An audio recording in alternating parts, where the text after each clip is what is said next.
You know, parents are always finding new ways to entertain or enrich their kids. In fact, the earliest years are the most important in a child's life when it comes to developing their young mind. This was no different for me.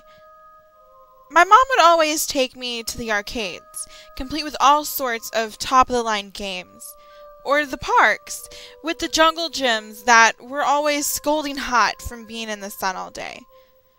There weren't too many options to choose from, but for what they were, those were what made up my fondest childhood memories. As a treat for my 7th birthday, my mom took me to Freddy Fazbear's Pizzeria. It was supposed to be a fun little place, from what I can remember, a magical place for kids and grown-ups alike, where fantasy and fun come to life, or something like that. It looked really promising, to be honest with you, and I'd be lying if I said I wasn't excited about going there. The pizza was what you'd expect, lazily put together, and didn't quite taste right. But you didn't go for the food. You went to see Freddy Fazbear and his gang of colorful friends, Bonnie the bunny and Chica the chicken. There was Foxy too. He lived in the Pirate Cove.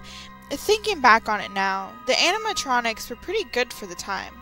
They had full body movement when singing on stage, and even Foxy moved around quite a bit on his little pirate ship.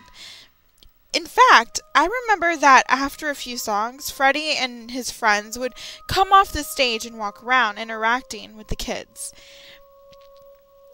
They would walk up to the kids and say things like, "How's the pizza? Good, I bet," or "Are you having fun? I know I am." I remember that Foxy always said, "It's me, I'm gonna get ya." It was cute. To keep the kids entertained, there would be little games they'd play, like Follow the Freddy, which was just follow the leader, or Foxy's Treasure Hunt, where kids would be given small trinkets and Foxy would chase after them, like a game of tag.